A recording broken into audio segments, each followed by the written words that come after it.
saya otodidak mengelola hotel. Itu saya juga nggak sengaja. Di situ awal mula karir saya sebagai cleaning, nggak tahu namanya marketing itu seperti apa, dunia marketing itu apa, kayak gitu. Sama sekali saya buta sekali. Selamat datang di Podpos, podcast Pantura Pos. Assalamualaikum warahmatullahi wabarakatuh. Selamat datang kembali di Podpos, podcast Pantura Pos. Nah, kali ini Podpos tidak digelar di studio, tapi di alam terbuka. Nah, ini di mana nih? Ini adalah di sebuah tempat di Guci yang nanti sebentar lagi akan dibuka pada Desember 2020 nanti. Nah, kali ini kita akan membahas beberapa hal yang saat ini sedang mungkin isunya sedang tren ya, karena saat pandemi ini biasanya hotel itu okupansinya turun gitu, atau tingkat huniannya turun. Nah, kita sekarang bersama Mbak Rihananti atau biasa dipanggil Mbak Hana. Ya, betul.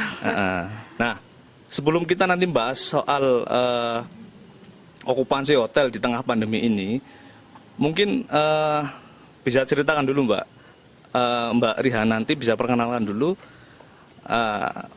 bagaimana awal mula mengelola hotel atau bisnis hotel ini di Guci ini. Karena sebelumnya kan memang sudah viral nih Mbak Hana ini soal gara-gara pandemi Mbak Hana ini jualan donat gitu. Nah, mungkin bisa cerita kepada pemirsa ini Mbak, dari awal jenengan mengelola hotel ini. Oke, siap. Sebelumnya saya kenalkan dulu, nama saya Rihananti. Biasa disapa tuh Hana ya. Yeah. Nggak tahu itu nama tuh bisa booming kayak gitu, saya juga nggak tahu. Kalau biasa dikenal tuh di Guci itu inget Guci, inget Hana. Biasanya tuh seperti itu. Kenapa inget Guci, inget Hana? Karena selain saya mengelola hotel dan villa, itu saya juga memanfaatkan ini ya, yang ada di Guci itu apa aja kayak gitu. Ada saya bisa jual paket wisata, terus outbound dan segala macam, itu banyak lah. Pokoknya segala kebutuhan wisata yang di Guci, inget Guci, inget Hana, biasanya begitu. Yeah. Nah, itu saya dari desa, dari Kecamatan Bojong. Jadi masih berdampingan dengan Kecamatan Bumi Jawa sendiri. Kecamatan Bumi Jawa itu kan kecamatannya Guci ya. Yeah. Bojong dan Bumi Jawa. Asli kampung sini ya? Saya asli. Akasi. Asli kampung sini. Iya, saya asli Guci, asli Bojong, asli Bumi Jawa. Nah, terus kalau saya sendiri ini bukan belajar ya, saya otodidak mengelola hotel. Itu saya juga nggak sengaja. Yeah. Bukan saya kuliah di mana ataupun saya sekolah di perhotelan, itu enggak. Saya memang benar-benar mencintai pekerjaan saya di pariwisata. Awal mulanya seperti itu. Dulu saya sempat, namanya orang kampung, orang desa itu kalau nggak ke Jakarta tuh kayaknya gimana gitu. Kurang gitu ya? Iya, kurang. Makanya saya dulu waktu zaman masih remaja itu saya mencoba untuk datang mengadu nasib. Iya, mengadu nasib ke Jakarta lah, kurang lebihnya seperti itu. Nah, itu beberapa tahun di sana, tapi setiap kali pulang saya tuh pasti nggak ninggalin yang namanya Guci. Saya selalu balik lagi ke Guci, mau di Jakarta 1 tahun atau 2 tahun itu pasti saya balik lagi ke Guci. Saya ngelihat lagi ke Guci, wisata lagi ke Guci, dan saya bawa cerita itu ke Jakarta, ke teman-teman saya yang ada di Jakarta. Ini loh kampung saya, dan di situ kebanggaan saya sendiri. Guci keren gitu loh. Dan saya ngajak teman-teman yang dari Jakarta itu untuk datang ke Kabupaten Tegal, khususnya di Guci. Nah, ternyata antusias mereka tuh luar biasa. Dan di situ Anda melihat potensi. Iya, gitu ya? Potensi dan peluang bisnis ya. Itu ya nggak perlu saya merantau ke Jakarta. Ternyata di kampung juga bisa, anak kampung bisa penghasilan kota lah ibaratnya gitu. Jadi nggak perlu ke Jakarta, tapi sudah cukup di desa, sudah berpenghasilan kota kayak gitu. Kurang lebihnya seperti itu. Nah, dari situ dengar-dengar Anda itu awal mula masuk di bisnis perhotelan ini sebagai cleaning service ya? Iya, betul. Itu ceritanya gimana? Ada ceritanya begini. Jadi setiap kali datang ke Gucci ya, saya melihat ada beberapa perubahan gitu, dan lumayan sih perubahannya tuh cukup signifikan juga. Saya ngelihat ada salah satu objek wisata itu terkelola dengan baik kayak gitu. Nah itu semakin tahun semakin bagus, keren kayak gitu. Nah itu saya coba, karena saya tiap tahunnya kan saya langganan tuh, setiap kali pulang kampung saya pasti datang ke situ. Nah itu teman-teman saya tuh nyaman dan segala macam kan. Saya iseng gitu, iseng nanya di situ apakah punya peluang kerja untuk saya atau enggak. Nah di situ untuk nemuin satu manajernya tuh memang susah ya. Sekarang kalau misalnya manajer kan pasti susah nih untuk ditemuin kayak gitu. Nah itu saya ada sedikit cerita yang nyeleneh juga. Saya nyari tahu. Nah di situ ada penjaga yang di situ kan yang buka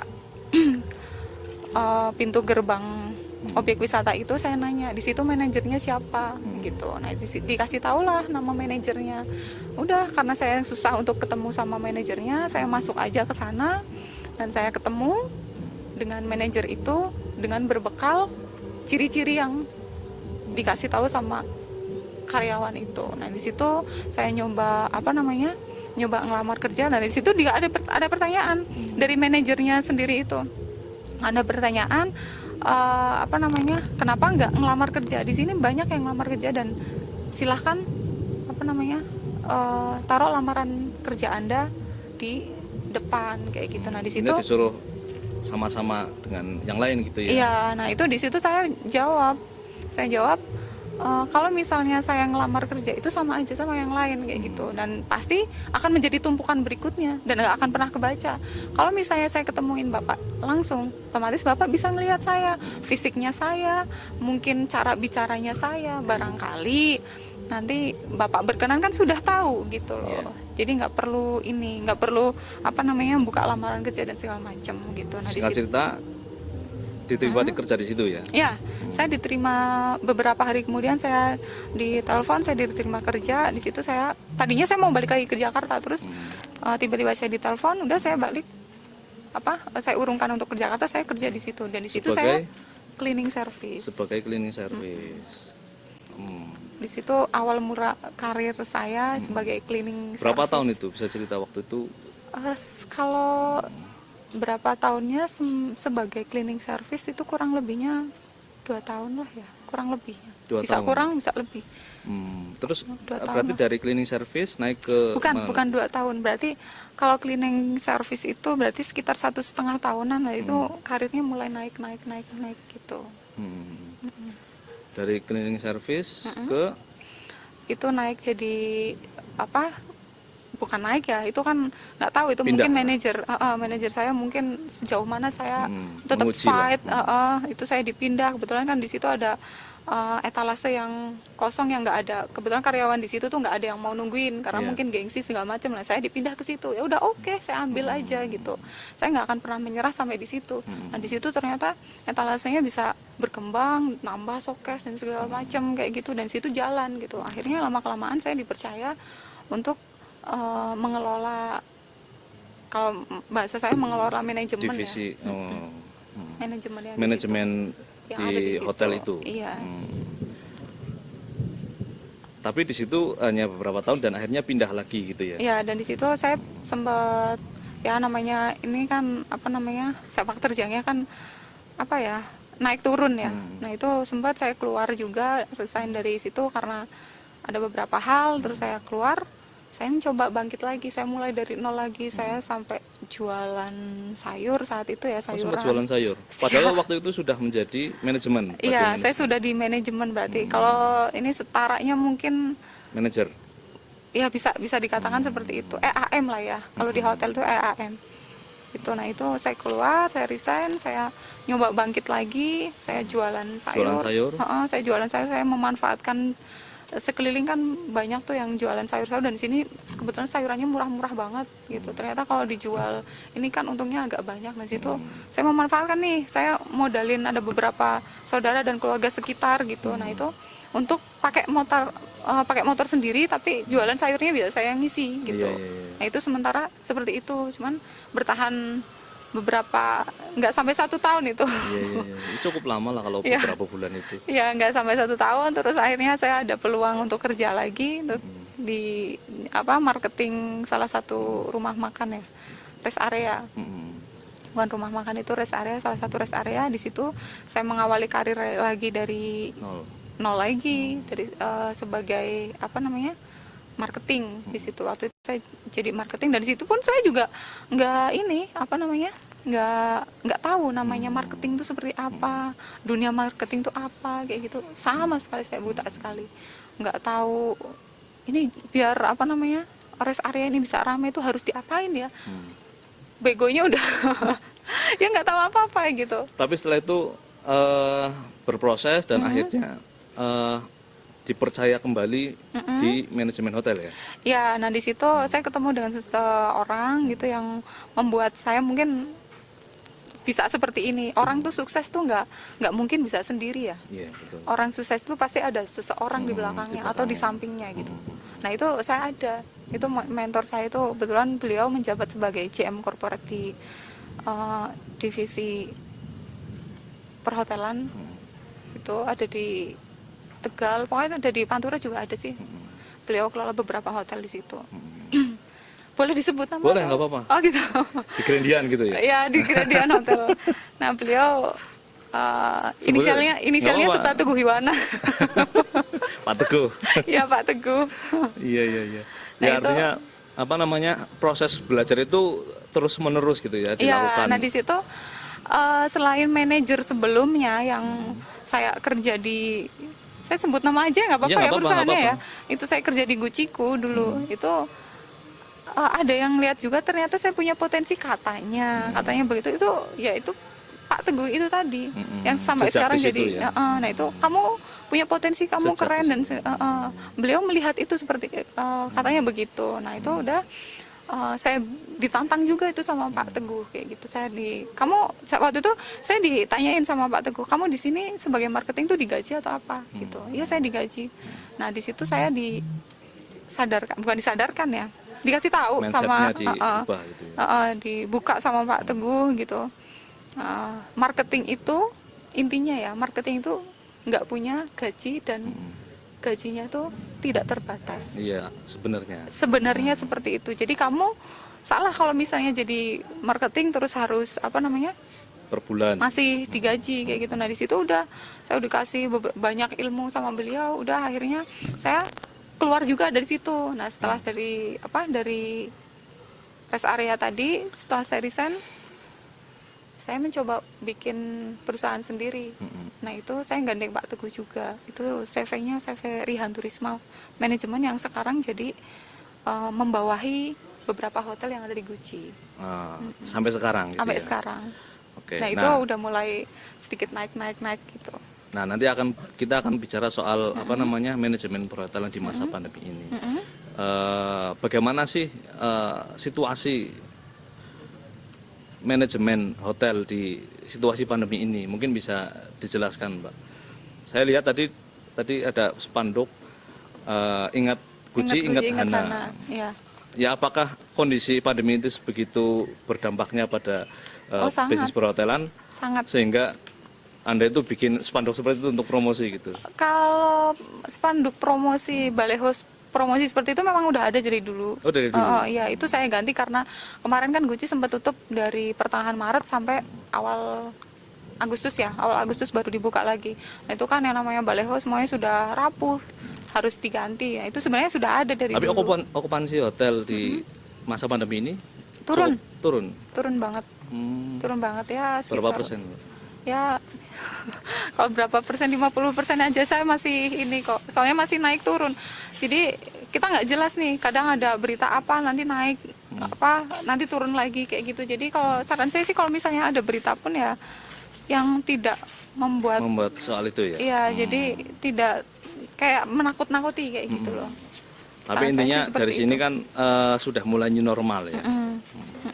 Sudah mulai bergerak, cuman ya kalau saya bicara tuh masih mending merintis satu perusahaan ya dari nol Iya. daripada saya harus mencoba bangkit lagi ya itu yang saya rasakan seperti ini. Jadi kita mencoba bangkit setelah terpuruk kemarin saat pandemi. Oke. Nanti kita akan cerita lagi soal pandemi ini setelah yang mau lewat berikut ini. Ini bagian video.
Kembali lagi di Potpos Podcast Pantura Pos. Ya, ini kita pindah tempat karena tadi hujan cukup deras. Jadi kita untuk mengantisipasi daripada nanti kondisinya tidak memungkinkan. Nah, ini langsung saja Mbak Hana. Apa tadi kan sudah disebutkan soal kondisi bisnis perhotelan di masa pandemi ini. Mungkin bisa dijelaskan atau dibagi pada pemirsa tips atau strategi apa yang dilakukan oleh bisnis perhotelan untuk menghadapi pandemi agar pengunjung itu bisa kembali lagi gitu. Kalau strategi sih ya, strategi mungkin semuanya hampir sama ya. Mungkin kasih diskon besar-besaran dan segala macam kayak gitu. Karena kita sudah berupaya pun sebenarnya masih belum balik lagi kayak gitu loh. Jadi ya agak susah juga. Kita udah kasih diskon juga, terus kita kerjasama manajemen dengan beberapa pengelola kolam air panas gitu biar kita freekan masuk ke sana untuk yang menginap di hotel. Banyak caranya. Kita bikin voucher juga kan, voucher yang menginap di hotel kami berarti free masuk ke kolam air panas tertentu kayak gitu. Kita juga upayakan seperti itu, terus kita freekan ada masker juga. Banyak Tapi kan kekhawatiran dari para pengunjung kan sebenarnya soal ini ya kan, karena pandemi kan soal kepastian ini aman tidak hotelnya gitu kan. Nah itu hampir semua pengunjung itu selalu menanyakan hotelnya safety enggak gitu, standar protokol kesehatan enggak. Nah sebelum Guci dibuka kan memang sudah ada himbauan ya dari Ibu Bupati sendiri untuk Guci dibuka tapi dengan syarat menerapkan protokol kesehatan kayak gitu. Jadi ya kita memang sudah digembleng seperti itu. Jadi udah terbiasa lah, itu menjadi kebiasaan baru. Jadi ya itu udah pasti ya. Udah pasti. Normal itu memakai masker, berjalan jarak dan betul. cuci tangan itu sudah diterapkan di hotel masing-masing. Bahkan kami sediakan masker itu bagi tamu yang datang itu kalau misalnya, tapi sejauh ini nggak ada sih tamu yang datang nggak bawa masker tuh nggak, itu udah jadi barang kewajiban sih ya. Jadi kita udah sediakan gitu, barangkali ada yang datang tuh nggak bawa masker, nggak pakai masker, itu udah kita siapkan free gitu. Nah, untuk saat ini Mbak Hana berarti mengelola berapa hotel? Sekarang ini yang kami kelola itu ada yang berarti dikelola di bawah manajemen Rihan Turisma itu ya. Ada Banyaji Villa, Skarayu Hotel, dan yang terbaru ini Kampung Guci 1930. Ini nanti insya Allah soft openingnya tuh tanggal 10 Desember ini. Nah, ini sebagai mungkin mengakhiri ya atau penutup Mm-mm. Ini kan cukup unik, Mm-mm. apalagi kayaknya baru satu-satunya ya di Gucci ini. Ini konsep apa yang dibangun? Sebenarnya kita nggak tanpa disengaja konsep ini tuh nyambung dengan kondisi pandemi saat ini. Kondisi pandemi saat ini kan memang apa ya, nyari tempat yang private, nyari tempat yang jauh dari yang nggak berkerumun gitu. Nah di sini tempatnya di Kampung Gucci ini memang private gitu, dari apa, jauh dari kerumunan yang lain gitu. Selain itu di sini juga apa, villa-villanya itu terpisah, maksudnya agak berjauhan, berjarak kayak gitu. Nah di situ yang kita tawarkan di sini tuh tradisional. Jadi menginap di sini tuh sudah makan 3 kali dengan Budget? budgetnya mau di belum lah. Nanti Kalau di-launching. budget soft opening kan mungkin 50% dari harga grand opening gitu. Nah ini nanti sudah makan 3 kali, mungkin terkesan mahal gitu, satu villanya 2 kamar sekian gitu. Tapi kalau ngelihat di situ bukan fasilitas ya, di sini sudah ada kegiatan yang apa, tradisional, yang tadinya mungkin ada permainan tradisional yang sekarang udah punah, itu dimunculkan lagi di sini. Ada permainan banyak sih, saya belajar lagi jadinya. Saya belajar lagi, kemarin saya ini kemana kayak gitu, studi banding apa, saya searching juga permainan zaman dulu kayak gitu. Saya pengen bangkitkan lagi, ternyata apa, hidup di zaman tahun 1930 itu memang menyenangkan. Tanpa gadget, tanpa apa namanya, ya hal-hal yang sekarang anak-anak milenial lah, itu lebih seru ternyata gitu. Nah kita nanti ada di sini semuanya. Ini berarti namanya Kampung Gucci Kampung Gucci 1930. 1930. Ya. Nanti kenapa namanya itu nanti biar pas launching. Ya pas launchingnya Pas nanti. launching seperti apa. Nah, intinya ini lokasinya berarti di atas Guciku ya. Iya di atas Guciku. Di atas Guciku. Ini di ketinggian, di bukit. Jadi kalau di sini tuh banyak banget yang kita dapetin. Ada, jadi kalau misalnya di musim hujan kayak gini, mau berendam air panas di atas bukit, plus ada turun kabut. Wes itu tuh enak banget, sejuk banget, terus sempurna lah ya. Ya udah. Jadi kayak udah berendam di air panas, udah gitu kayak di atas awan gitu. Itu kalau musim hujannya. Kalau musim hujan. Kalau musim kemarau kita kan bisa ada sunset, sunrise itu di sini gitu, di atas ketinggian juga. Jadi semuanya dapat lah di setiap musim, itu tetap indah, tetap tetap berkesan. Tapi terlepas dari itu, ini merupakan buah dari pandemi ya? Mungkin bisa Bukan, jadi. sebenarnya enggak. Sebenarnya konsep ini tuh sudah ada, Sudah ada sebelumnya. Iya sudah Cuman ada sebelumnya. Kebetulan ngepasin lah kalau bahasa saya. Tapi tetap jalan gitu ya. Ya mudah-mudahan bisnis perhotelan apa bisa kembali seperti sedia kala. Siap. Masyarakat bisa kembali lagi ke new normal atau kembali beraktivitas seperti biasa, berwisata, piknik, supaya tidak utek di rumah aja gitu kan, Ya, nginep di hotel dan ya bisa kembali kehidupan yang seperti sedia kala lah gitu. Ya, kalau saran saya sih berwisata tuh, menurut saya berwisata tuh penting karena dia ada kebahagiaan, ada kesenangan, itu kan apa, menjaga imun kita juga gitu. Kalau misalnya kita di rumah di rumah terus kita memikirkan nggak ada tindakan atau apapun, itu kan juga apa ya, membuat apa, imun kita menjadi menurun kan. Gitu ya. Menurut saya begitu sih. Oke, begitu pemirsa podcast Pantura Pos dimanapun Anda berada. Demikian perbincangan saya bersama Hana, seorang pengelola hotel di Gucci dan saat ini mengelola beberapa hotel, dan saat ini terbaru di Kampung Gucci 30. Oke. Itu saja yang bisa kami sampaikan. Semoga tayangan ini bermanfaat untuk kita semuanya. Saya Muhammad Rizwan Faiz mengucapkan wassalamualaikum warahmatullahi wabarakatuh. Waalaikumsalam warahmatullahi wabarakatuh.